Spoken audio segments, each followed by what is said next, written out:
Spider-Man is one of the best comic book characters out there, and he's had some of the best comic book film adaptations as well. Now that Brand New Day is finally out and it's really damn good, I figured it would be fun to go through and rank each of the Spider-Man movies. And hey, I would love to hear your personal ranking of the Spider-Man movies as well if you want to share them down in the comments below. But without much further ado, let's get to it. First up, we've got Spider-Man. I recently rewatched the Tobey Maguire Spider-Man trilogy, and I had such a blast with these movies. But I was pleasantly surprised when I walked away from this most recent rewatch because the first Spider-Man movie actually ended up being my favorite out of the three. Tobey Maguire is so good as Peter Parker, and he does a great job at bringing Spider-Man to life. I've always had nostalgia for his specific Spider-Man because these are the Spider-Man movies I grew up with, and I can't help but smile every time I rewatch these. This film does a fantastic job at exploring the character's origin story while delivering on those emotional story beats. But the highlight of this movie for me is easily Willem Dafoe's Green Goblin. He chews the scenery throughout this movie, and every time he steps foot on screen, he is such a scene stealer. Some elements may feel a bit dated, and James Franco as Harry Osborn is a rough watch, but this movie is still a blast. I'm gonna be putting the original Spider-Man up there into A tier. Spider-Man 2 is a great follow-up to the first film. Once again, Tobey Maguire is awesome as Spider-Man, and he comes across even more confident in his performance. But the real star of the film is Alfred Molina as Doc Ock. I think of all the live-action Spider-Man villains, he is probably the best of the bunch. His character is so well written and tragic, and it works beautifully here. I personally wasn't the biggest fan of the Peter MJ melodrama in this film. I do think their romance story does bog down the film a bit at times. And James Franco is still not great, but Spider-Man 2 still rocks. I'm gonna be putting it up there into B tier. Personal hot take, I don't think Spider-Man 3 is anywhere near as bad as people have made it out to be over the years. Especially after rewatching all three of these movies back to back, this feels very much in line with the other two movies. The film does have its flaws. It's absolutely overstuffed, and that feels very evident in the last act of the movie when they try to shoehorn Venom into the story at the last minute. And James Franco hasn't improved at all here with his performance as Harry Osborn. But I do love everything with Sandman here. I think he's one of the most underrated Spider-Man villains out of these live-action adaptations. I still have a lot of fun with this movie. I think it's got some really strong moments throughout, and even when it's laugh out loud bad at times, I'm still having a blast while watching it. I'm gonna be putting Spider-Man 3 into B tier, below Spider-Man 2. The best thing about The Amazing Spider-Man is its cast. I think just about everyone here gives a compelling performance. Just unfortunately, they have a bit of an uphill battle because the script is really underwhelming. The story is so forgettable. This is the Spider-Man movie I always struggle with getting through because it is such a slog to watch. This weird, darker approach to the character feels like Sony is just trying to capitalize off of the Dark Knight's success with being a dark, gritty version of that character's story,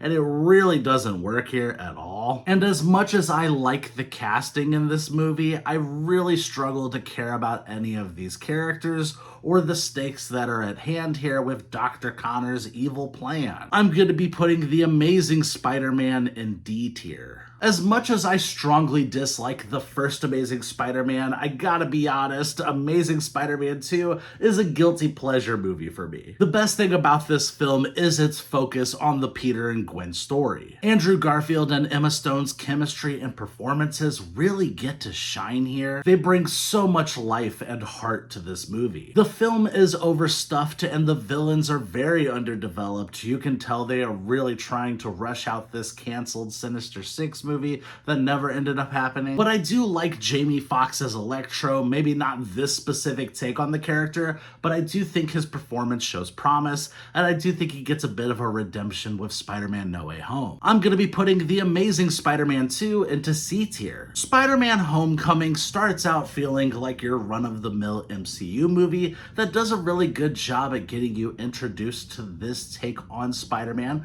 played excellently by Tom Holland. But once you get to into the second half of this movie where Vulture comes into play and has a much larger on-screen presence, it becomes a significantly more interesting watch. Michael Keaton is phenomenal as the film's antagonist, and the fact that they were able to take this character I never really cared about before and turn him into one of the MCU's best villains to date is super impressive. I also gotta say, I love how much the Peter and Ned friendship gets to shine here. Tom Holland and Jacob Batalon's chemistry is an absolute joy to watch. I'm gonna be putting Spider-Man Homecoming up there into B tier, below Spider-Man 2, but above Spider-Man 3. Into the Spider-Verse is a work of art. This is one of the best origin stories out there, and it single-handedly made me an instantaneous fan of the Miles Morales character. I didn't know much about his character going into this movie, but walking away from this film, he quickly became one of my favorite comic book characters. This movie has heart, it's got a cast of lovable characters,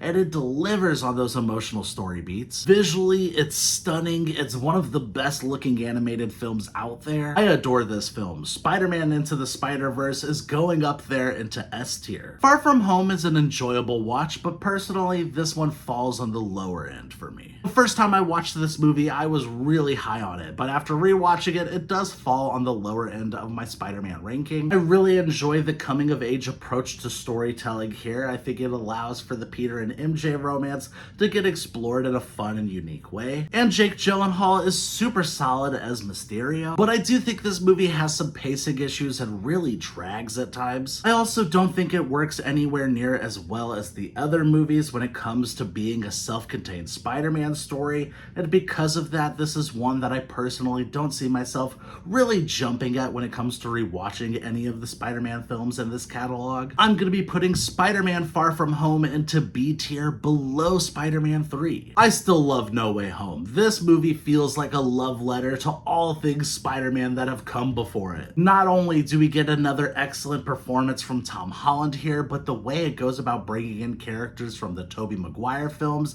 and expanding upon them in interesting ways is super cool. And the way the movie goes about bringing in characters from the Andrew Garfield movies and giving them the chance to shine and stand out is really amazing. But despite bringing in all of these elements from the past Spider-Man movies, it never forgets that it is a Tom Holland Spider-Man film, and it actually gives his character a super satisfying character arc that quickly made him my favorite live-action Spider-Man. I do think the first half of this film feels a little messy as it's trying to balance everything, but outside of that one issue, I think this movie rocks. I'm gonna be putting it up there into A tier. Across the Spider-Verse takes everything that made Into the Spider-Verse so special and builds upon it in all of the best ways. The characters are brilliantly written with spectacular performances all across the board. The story is riveting and the stakes feel insanely high. The pacing is top tier. I think this film flies by, and by the time it's over, I'm ready to jump into more. I'm still waiting to jump into more. I can't wait for Beyond the Spider-Verse to release. I am dying to jump back into this world. Visually speaking, they somehow managed to outdo themselves from the first film. I think you can pause this movie at any given moment and it'll look like a gorgeous painting. I think this film is a masterpiece. I could go on and on about it for ages,